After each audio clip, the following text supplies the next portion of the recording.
Hello, everyone, and welcome to this week's COVID Insights to Action discussion group. I'm joined again by our two esteemed physicians, Dr. Nick van Terheyden and Dr. Luis Saldana. As always, we've got an open discussion here, and thanks so much for joining us. This week, we're going to be discussing the issues of vaccine hesitancy, the possible use of incentives, and how should employers look at and manage these issues.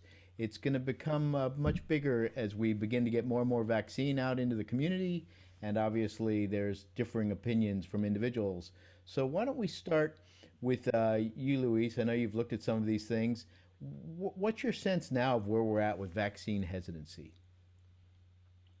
Well, I think vaccine hesitancy, while it's an important consideration, especially for the long-term vision, we still have so many short-term concerns around demand still is far outstripping the supply, or at least, and that's in getting vaccines in arms. I'm not talking about numbers of doses that are out there, but actually getting it into arms. That I think right now it's really important. It's an important time for us to position and think about how we will attack this once we're at a point where the demand starts to drop, and then we're trying to address or really get to the folks that have been hesitant. Some of the hesitancy may resolve with the sheer numbers and kind of quote peer pressure potentially of this. But I think we've seen a lot of it. The disappointing thing, we've seen a lot of it in healthcare workers, but they may just again be waiting for kind of seeing all of it. Also, it'll be interesting to see the impact of the J&J single dose kind of vaccine, if that actually changes that as well. Mm-hmm. Yeah, I think it's interesting. I mean, I think it's always incorrect, inappropriate, however you want to phrase it, to discount hesitancy. Everybody has personal reasons. I think it's important to understand those and address them with science and facts, help people understand, in particular safety. I think one of the things that stood out to me, so first off, from a positive, I would say, based on what I've seen, hesitancy has declined, at least from where it has been. Certainly the numbers that I've seen, it was really quite shocking how much pushback there was. So that's good news. I think what was surprising to me was healthcare workers, folks that are in the business who are, absolutely on the front line. And I would expect to have confidence in the vaccines being hesitant. So understanding that for me is important so that we can start to address that. Is that a concern over safety? And as we've said on this webinar before and in other forums, the safety profile of these vaccines, all of them currently, the data that's been published, is excellent. The safety profile is excellent. It continues to be excellent. We continue to accrue data based on shots in arms. And it is not a vaccine that was developed over the course of a year. It's just not. This is years of work and effort. So I think understanding the resistance and helping people move past that so that they can be confident is really one of the most important elements that we have to sort of address to increase it. But Luis is right. I think peer pressure, it's very hard. If you've ever seen any of those experiments where they, put somebody in to a crowd and the crowd is all actually in on it, but there's one person that isn't, and they do things and the individual just follows along because they're driven by the crowd. Crowd effect is very, very powerful. Mm-hmm. Let me ask you this, because I really haven't heard anything, and either one of you please address this. The second vaccine, particularly as I've heard with Moderna, you have a pretty big reaction, and that's got some people concerned sometimes for that 24-hour period or something when they get the second dose. Are they reporting anything like that with J&J? I haven't seen it, so I don't know. So because that's only recently been released in terms of the data, I actually haven't had an opportunity to review the paper to see what was in there. Mm-hmm. So I don't know. But even if it is better or worse, I think the important thing to remember is that any reaction, as long as, it's not severe and, untreatable, is far superior to the getting of the disease. Yeah, absolutely. And I know, some people have said, oh my gosh, that second one, maybe I'll just take the first dose, which obviously is not recommended. And, you think about that, and I've, seen people experience it. And yeah, it's a 24-hour, it can be rough. And obviously there are a few, but very minor, as I understand, very severe reactions of an anaphylactic shock or something like that. So overall, with the millions of doses, it's really not a major issue. Do you think it's, it's really maybe early, as you brought up, Luis, it's almost maybe too early to worry about that because you're still trying to get this out to a very large group of the population that wants to get vaccinated? Yeah, that's my opinion. I mean, I think it's something you have to start thinking about, and certainly folks like the CDC and public health officials have to start thinking about how do we put together campaigns to address this. I think, again, I've kind of always pointed to the Israel experience because they've gone ahead of us. And I think it's more the carrot versus stick approach, I always say. And they've used incentives to do that. They have what I think it's called a green pass. In Israel, if you've received both doses of the vaccine, you download, you go through on a website and get this green pass, which allows you essentially go to gyms, theaters, restaurants, etc. And so it basically, that pass buys you more freedom. So if vaccination equals freedom, then that I think will make that. You change the calculation or the calculus of it to where vaccination equals freedom. Yeah, and I think if we can kind of get to that position or sense, I think that's a good way to kind of frame it. I think it's also important to use stories. I think stories are always really more important than presenting dry facts and dry figures. I think just going to go, even with scientific folks, I think it's important to really speak in stories and real life impact. And Fred, I think it's important. You've looked at this. Some of the positive incentives that people are considering include financial, based on some of the research and things that you've seen, right? Yeah, that really kind of gets into the second topic that you were touching on, Luis, which is this idea of, one, the EEOC has said you can mandate vaccines at your workplace. But this idea of incenting people and making it a positive instead of a hammer approach may be the better one. So you're seeing companies come out with, and a number of them are doing it, 2 hours of, we'll pay you 2 hours of your time to get if you're vaccinated. We'll give $150 gift to you if you're vaccinated. Even one of the hospitals, I think, had this program for $500 as a bonus to employees if you've also been vaccinated. So I think those ideas around incentives are good ones. We see that always trying to change behavior. It's always better to get a positive one than a negative one. So it'll be interesting to see. And interestingly, there now is the first lawsuit out there, I believe in New Mexico, where an individual has sued the company over their mandatory vaccine policy. And not to get too deep in the weeds, but what they're saying is that the EEOC has allowed you to do that for things that have fully gone through the review process and are fully approved, but not for those with an EUA, and that's why they shouldn't be allowed to mandate it. So it'll be interesting to see how that goes through the courts. Yeah, but we do have our first lawsuit. I think that's a technicality that will quickly be kind of tossed out. I think that's my opinion. But it is inevitable. It's the American way, I think. But I agree with Luis. Yeah, I think so. It'll be interesting to watch. I think more and more companies will look at the idea of, similar to that green pass, it's an incentive, a positive for you to get vaccinated, to get that done, and we'll see hopefully communities then look at that and say, well, here's how we can add more to what you can do because you've had a vaccine.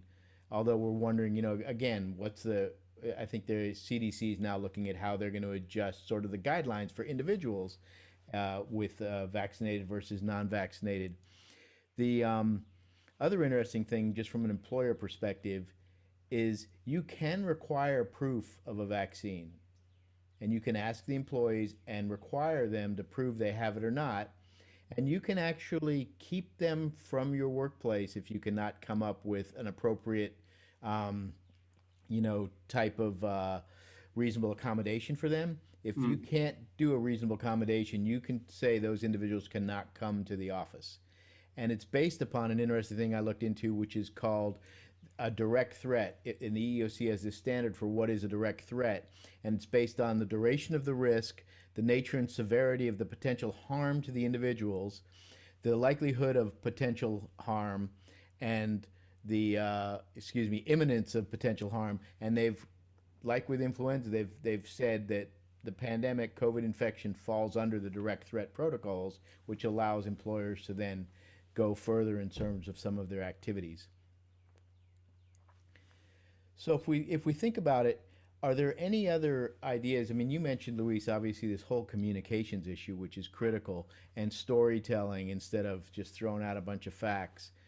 Um, are there places maybe I don't know that I've necessarily seen people looking at that other than what we're seeing come out of Israel, and I guess the EU is looking at that as well, of allowing people to do more with the vaccine.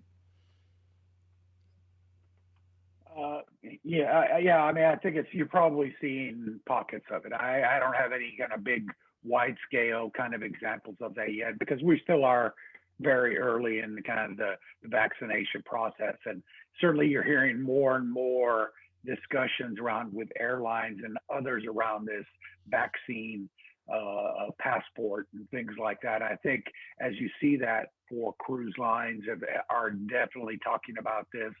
The airlines have done something similar by you have to kind of prove you don't have the virus by having negative tests. So I think all the things are in line for just that kind of approach.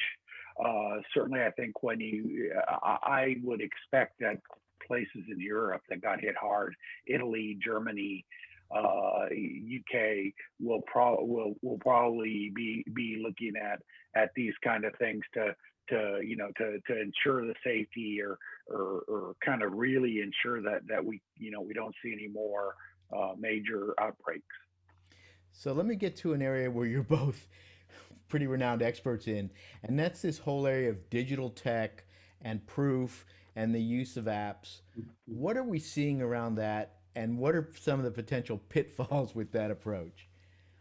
Well, let me kick off first. I mean, I think we've already seen, the initial challenges around this with fake passes. I think there was at least 3 instances in 3 different countries. I want to say the Netherlands, the United Kingdom, and the US, where people were offering, and this wasn't for vaccines, this was for testing, where they were providing fake tests. It was a whole process. I mean, it reminds me a little bit of, applying for a driver's license to prove you're 21 for drinking. It's that potentially that easy. There's no sort of imagery or connection to the individual. This is quite a challenging problem because if I issue you a certificate, even if it's a digital certificate, people have learned they can copy it and then Photoshop it and add. I mean, I don't want to sort of trivialize, and finding ways around that. It's a little bit of a nuclear arms race. Once the authorities have a better system, there's an alternative. So I think we really have to think about it. And I always think of it in the context of yellow fever, because I lived through that and I had a yellow, and it never occurred to me, and I was too young really to think about it. I'm sure my parents never thought to falsify the yellow fever because it was about protecting me as much as the people around. And I'm hopeful that that's the case with this vaccine, but maybe I'm wrong. Yeah, I think in terms of the tech here, this just basically raises the sore point that we've had in health IT of interoperability and everybody kind of going their own way, and then the lack of standards. Essentially, what you need to execute this well, you need to have a way for there to be trust. So trust is kind of the key component of such an app. And there's always ways. We know there are ways to verify things. So it's really a kind of a verification. There's lots of examples where the verification is solid. We do that when with different applications, things like that. So there are ways to do that, but essentially it's a matter right now that you're seeing that we want to be first to the finish line. That way we'll be the standard, and that's what you're seeing right now, and that's pretty typical health IT application. So I'd say this is very, very typical. I think at some point in this, you will see ONC or somebody, which is the Office of the National Coordinator of IT, step in and try and come up with some standards around this that will allow for that trust and interoperability to kind of be overcome. Yeah, I think what you just raised, Luis, is the next question I was going to get to, which is perfect, is this whole concept of it's typical healthcare approach. We'll fragment it, and there will be 50 companies out there with one of these apps. And so how do we decide to do that if you've got some company that works with 100 different employers using this app that they've developed for them, and then you've got Microsoft and Epic off with this app over here and the others? So do you see it more as the ONC saying, here's going to be the standard you need to do to create interoperability? Or do you see potentially the idea that we're going to have one? I'm sorry, I'm going to jump on that Please, one. jump The on. idea that we have one pass would just be the complete antithesis of the open market demands, requirements, and good and bad. There's always good and bad with these things. I think you can't sort of focus on that.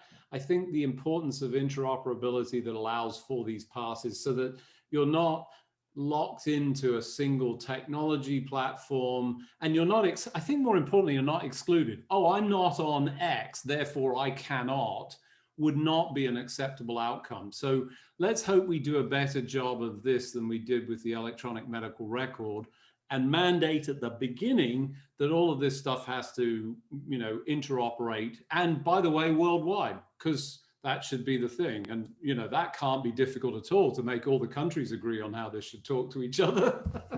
Holy moly. Now my head's about to explode. So I'm thinking about this thing and I'm saying to myself, we should already be done. We're out there vaccinating people and we're still wondering, that's right. Is the ONC going to come up with standards? I think they probably will, Luis. I think you're on target. That's the right place to do it. But boy, they got to get fast and quick on this, because the other thing you got to consider is, as you talked about, Nick, you can't exclude certain groups. How do we make sure it includes all the groups? Are certain people just going to have a paper record? What if you have a flip phone, which people do? I mean, absolutely. And not a smartphone if it's tied to that. And how do you deal? But we have methods to deal with this. I think, this is not an insurmountable problem. And even if it isn't, let's fix it and then keep adding to it to make sure that we, extend it to those people that are not connected or not able to access it because we didn't realize or didn't understand that particular access point. So just to be the devil's advocate, we seem to have tons of non-insurmountable problems in healthcare that we haven't surmounted. But hopefully this one gets a little bit better. I mean, really, it's like you said, it's a technological thing that we could set up standards for, and then people could begin to get those loaded. Obviously, we're starting to get a lot of vaccine into folks, which is great to see. So it'll be interesting to see how this rolls through over time to allow us to do those things like some of these other countries are considering and begin to reopen the economy even more. So that gets sort of...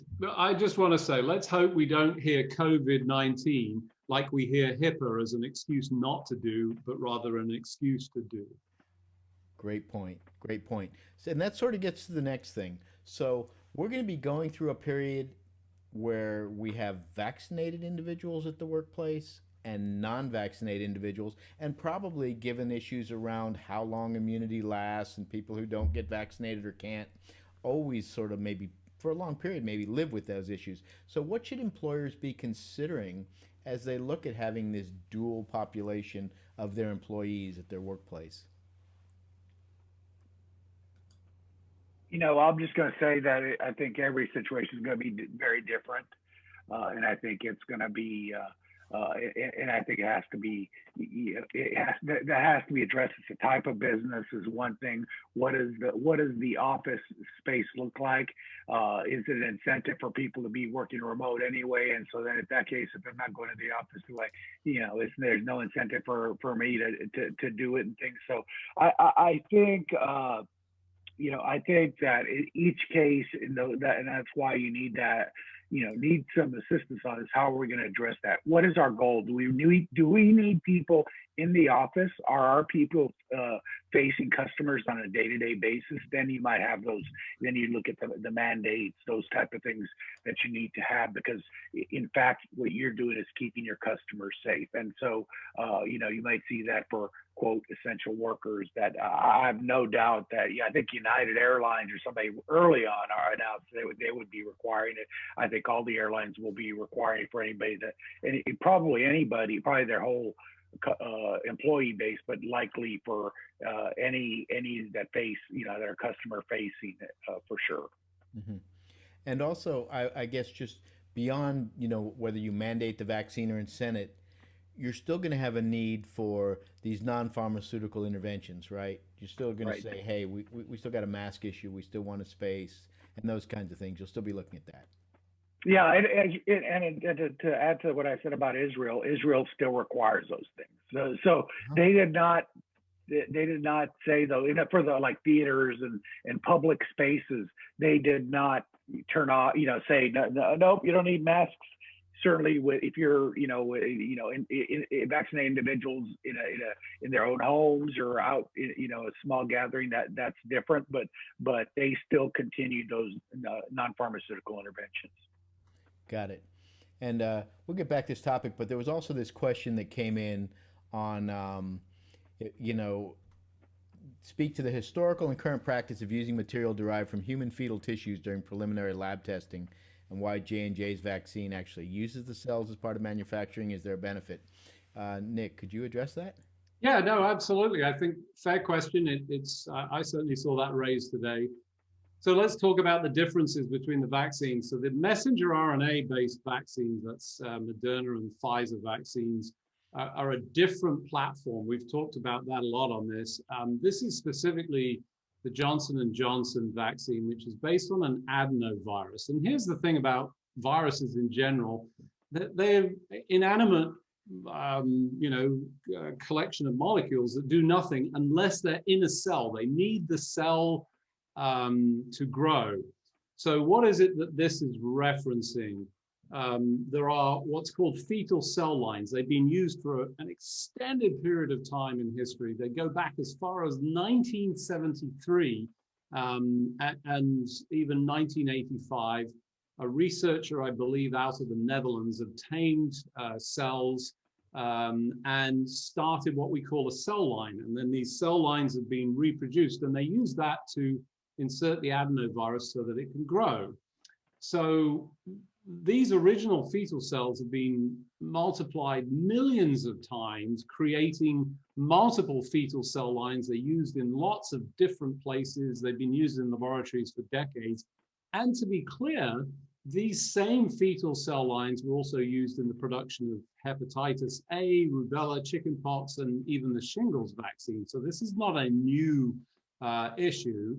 And it's not the cells themselves. We go through this process to allow for the growth of that adenovirus. So I understand some concern around it, but let me tell, to Luis's point of stories. One of the stories that I think is relevant here that always blows my mind is that everybody on this call has at least some part of Napoleon, Einstein, you name any famous person, at least an atom or two from that individual is in your body somewhere, just based on the way that things happen. We recycle molecules, we recycle all of these atoms. And, you know, that always blows my mind when you think of this construct of us as human beings. It's the same with these cell lines. And, you know, for me, what happened in the past, you know, is that's the case, but we should benefit from the generation of these fetal cell lines that are essential to some of the scientific work. It's not going on today. We have some very strict controls. I think people understand that. So I don't see it any differently. It's just a different platform and it has some advantages. I think we just have to accept and move on, but I don't want to sort of diminish the concern. Mm-hmm. Yeah, and I'll just say that this is kind of a thing that's coming up in the U.S. Actually, I think the Vatican had spoken to this back in December, that they considered it morally acceptable to receive COVID-19 vaccines that have used these cell lines in their research and production process. All vaccinations recognized as clinically safe and effective can be used in good conscience with a certain knowledge that the use of such vaccine does not constitute formal cooperation, blah, blah, blah. So in other words, the Pope himself has spoken on this. You're seeing some, you know, I think very conservative American archbishop or diocese kind of speak up on this as they often do. And these are probably more political kind of distinctions than anything. Right. So for the less scientifically minded like myself, this is a line that started way back, and they've just continued to propagate that line and use it to create the virus by growing the adenovirus inside those cells that they've now created over time. It's like that yogurt strain, or yogurt, I think you say here, that you use to create your yogurts. You put your milk in, and then you put and the same with, I think, sourdough. That was one of the sourdough starters. I learned, I didn't even know that about sourdough. Same thing. You take this, you know, this piece of dough and it keeps replicating. I mean, it's just fascinating. It just, you know, small pieces left, but it. Oh, you got to hit Fisherman's Wharf in San Francisco and get some of that fine sourdough bread that they've been using off those yeast lines. I don't need to. I can make it in my home now because of COVID. Yeah. Well, we're sort of coming up on the end of this. I think it's really been an interesting discussion.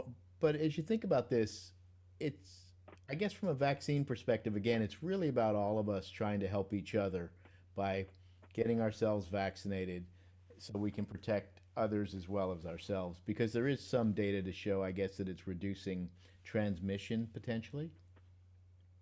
Yeah, not only, I think we're seeing good data, even after the first dose in one of them, I forget which of the two, we've seen some studies that show decrease in transmission, but we're showing, you know, effectiveness against any severe disease and death with all of these vaccines. So at the point, as Luis pointed out, right at the beginning, when we have limited availability, we really have to be encouraged to take any option. And, you know, I would be grateful for any option that showed up in my arm at any time and be glad to get it. Mm-hmm. Any other final thoughts, Luis? No, I think all these thoughts are good and relevant, and I appreciate the question. Yeah, great. Well, thanks so much for joining us. It looks like we've come up on the end of another half hour. If you have any questions or comments or ideas you'd like to get a hold of us, please go to velighealth.com and we'd be happy to talk with you about your specific issues. So thanks again, Nick and Luis.